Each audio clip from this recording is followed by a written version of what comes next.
Hey guys, Roxbox9 here with some more Dragon's Maze spoilers. So, Deadbridge Chant to start today. It's 4 black and a green for an enchantment, which is heavily costed, so that probably means EDH since it's mythic. When Deadbridge Chant enters the battlefield, put top 10 cards of your library into your graveyard. Okay, it's a self-mill effect. Cool. At the beginning of your upkeep, choose a card at random in your graveyard. If it's a creature card, put it into the battlefield, otherwise put it in your hand. So it's a bit expensive for what it does. It's definitely EDH fodder. That's why it's there. It's not going to be constructed playable. But I really don't like that it's a random effect. Random always puts me off in EDH because when you need something, if something is random, chances of you getting it are just that. They're chance. And if your chances are there, 1 out of 10 as to start is kind of frustrating. You can definitely use it in various EDH builds. Savra is a good one. Neoplasm, Dredge builds could probably use it.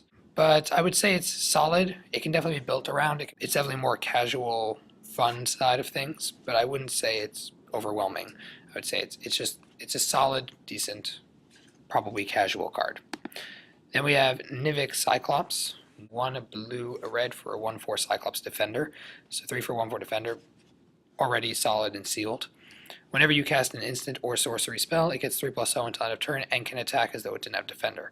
So that's very, is it? And it's actually quite good, I think. The 1/4 is solid. I mean, the fact also that it works really well with instant sorcery. Delver is probably going to have some sort of comeback soon enough, and this card would work very well. I think it's very, very solid. Maybe constructed playable. It's possible, but it's definitely going to be a limited bomb, and of course it's nothing EDH-wise. Then we have Warped Physique. It's blue and a black for an instant. Target creature gets X plus X minus until end of turn, or X the number of cards in your hand. So this is probably removal. In EDH it definitely is removal, because you'll have lots of cards in your hand, so chances are you'll kill the creature, which is really solid actually. I think it's an excellent EDH card. Constructed-wise, again, it could be decent. It's solid. It's solid removal. I guess given that we have a lot of sorcery speed removal, this is a pretty nice stand-in for instant speed, which is what we need. So it may be constructed playable. In fact, I would say it probably is at least a sideboard in terms of removal. Very, very solid removal spell for EDH, no question. And of course, in limited, this card could be a bomb. Then we have Notion Thief. 2 blue and a black. Wow, we're actually having decent Dimir cards these days. Today. 2 blue and a black for a 3/1 flash. I like flash. If an opponent would draw a card, except the first one he or she draws, in each of his or her draw steps, they skip drawing that card and you draw a card instead. Wow, okay, so this is excellent, I think. Except the first one he or she draws in each of his or her draw steps. So this is very, very powerful EDH card, no question, because people draw lots of cards in EDH beyond their draw step. Even if they had a Phyrexian Arena, having him in play, you basically steal their Phyrexian Arena effect without losing life. I think that's great. And of course, it's every time they draw a card. So you basically lock down your opponent's extra card draw and you get it instead. And for a 3/1 flash, it's decent body. The flash effect is very good. And for 4 cost EDH, it's definitely solid playable. Very, very good. Constructed-wise, well, let's say limited-wise, I don't think it's anything special. It's a little bit heavily costed. In terms of constructed, maybe you could build around it, but I don't see. I mean, it could be anti-Sphinx Revelation because it kind of does shut down the draw effect of that card, but they still gain the life. And yeah, actually, that's what I would see. So maybe this would be a sideboard card in constructed against that. That would be my first thought. Lastly, we have another mythic, Blood Baron of Vizkopa. So there's a lot of controversy about this card. I'll get right into it. It's 3 black and a white for a 4/4 vampire. So it is our mythic for Orzhov. Lifelink, pro white, pro black. As long as you have 30 or more life, an opponent has 10 or less life, it gets 6/6 and has flying.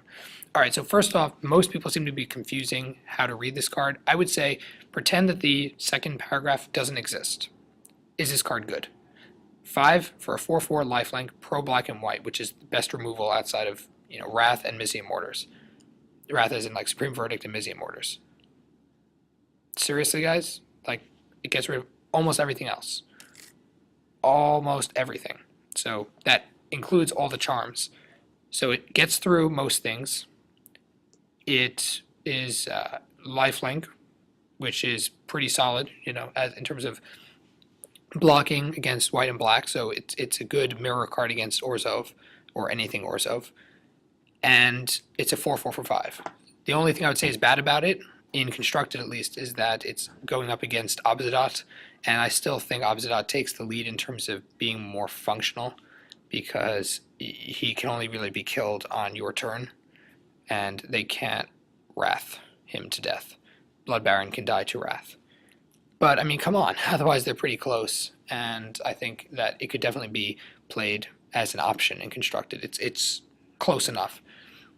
And I would also say that it's pretty good in limited, because it's going to be one of the best bombs you could possibly have. As long as you have 30 or more life and opponent has 10 or less life, it gets 6/6 in flying. In EDH, this isn't really too hard to do. You start off in 1v1 in 30 life, multiplayer 40 life, so you're pretty much set in that regard. Opponent has 10 or less life, well, you just work it out with Sorin. Turn 5, Blood Baron, turn 6, Sorin, Markov, get him down to 10, and you have a 10/10 flying lifelink pro black and white, which is most of the main removal in EDH for 5 mana. That's pretty good, I would say.